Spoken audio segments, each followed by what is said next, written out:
The mistakes people make on Princess cruises usually start before they've even stepped into the piazza. From medallion setup to dining choices, it's easy to get caught out if you're new to the fleet. In this video, I'll walk you through the 10 biggest mistakes to avoid on Princess cruises. Based on my own experience sailing on Sky Princess and Regal Princess, I've also cruised with P&O Cruises, Marella and Royal Caribbean. And these are the things that genuinely catch people out, especially on a modern MedallionClass ship.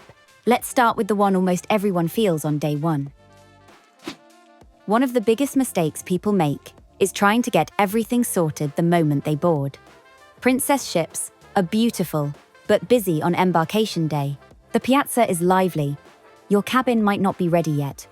The Medallion app is trying to catch up with the ship's Wi-Fi, and you're suddenly faced with a long list of things you think you need to do immediately. Everyone feels this on day one, even experienced cruisers. The best thing you can do is slow the pace right down. Do your muster straight away, so it's off your mind.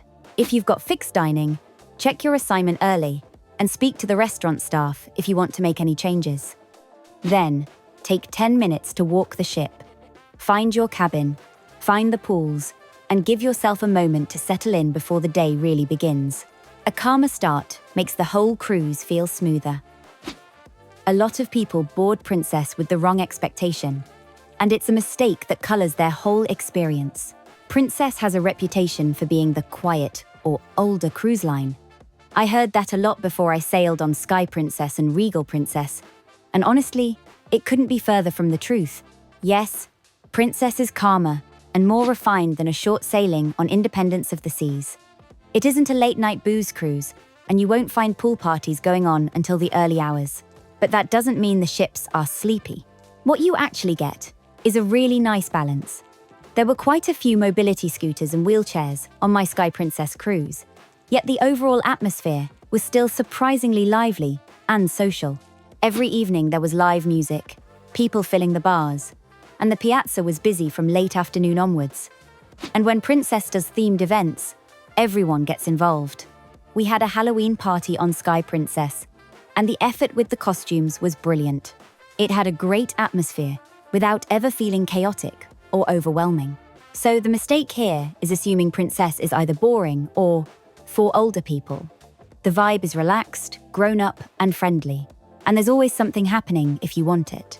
It's simply not as intense as Royal Caribbean, which for many people is exactly what they're looking for. Princess isn't boring, it's just balanced. And once you settle into the rhythm, it's a really lovely way to cruise. Another easy mistake on Princess is assuming the Medallion app does absolutely everything flawlessly. MedallionClass is brilliant once it's working, but the mistake people make is leaving the setup until they're already in the terminal. Make sure your security photo is uploaded and your payment card is linked before you leave home, because doing it last minute slows everything down and holds up your check-in. And once you've boarded, give the app a moment to settle. It can be a little slow for the first hour, while everyone around you is trying to connect at the same time. What people often forget is that the Medallion itself gives you more options than just the app.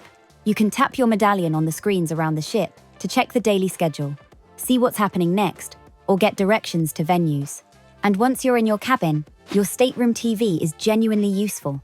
You can view your onboard account, check your folio, look at dining times, and see all your bookings without touching your phone at all. And if you ever want a hard copy, just pop down to guest services and ask for a printed bill. I like doing that halfway through the cruise, so I don't get any surprises at the end. The key thing to remember is that you don't have to rely on the app for everything. Crew can book dining for you. The ship screens show the full daily program, and staff are always happy to help if something doesn't load or freezes. The trick is to use MedallionClass as a convenience. A really common Princess mistake is assuming the buffet is the only included place to eat. The buffet is great, but there's so much more. One of the main dining rooms is open for breakfast, lunch, and dinner. And on embarkation day, Princess often does a special sit-down lunch there as well. It's a much calmer way to start your cruise, and it avoids the buffet crowds completely. You've also got the grill and the poolside pizza stations in the main pool area, which are perfect if you just want something casual without heading inside. And the International Cafe is open 24 hours a day, serving pastries, sandwiches, snacks, and barista-style coffee. If you have Princess Plus or Premier, it's ideal for early mornings or late nights when everything else is closed. Something people overlook is the buffet in the evening. Princess does themed nights, and they're displayed on screens inside the buffet so you can see what's coming up. You'll also get a leaflet in your cabin on day one, with every theme night listed for your entire sailing. The Seafood Gala is the one not to miss. It's always popular, and the quality is excellent.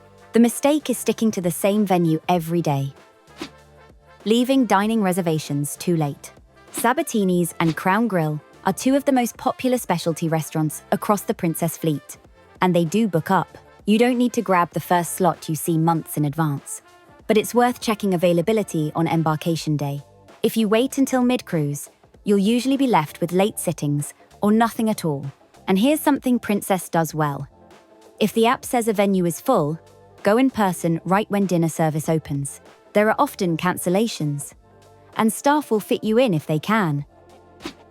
This is one of the most common mistakes, and it can cost people a lot of money. Princess has 3 price levels: the standard fare, Princess Plus, and Princess Premier.